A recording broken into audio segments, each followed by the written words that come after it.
Nagtaantag sayo para unya mga idol, manginas na lang. Kasi pag hindi tayo makataan pag sayo mga idol, mamaya hunasir mga idol guys. Hunas unja mga idol. Maglilisod tayo pagtaan mga idol guys. Pag unja pa tayo magtaan mga alas 4. Kaya tataan natin sayo mga idol, mga quarter to 1 pa mga idol, tataan na natin. Pagkatapos nito mga idol pagtaan, manginas na po mga idol guys. Gabi na siguro ito makaulian mga idol. Hapon na kayo ang hunas mga idol guys.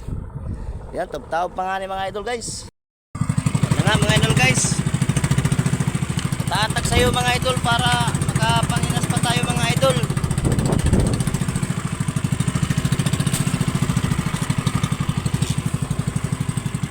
Tatatag sa'yo idol guys.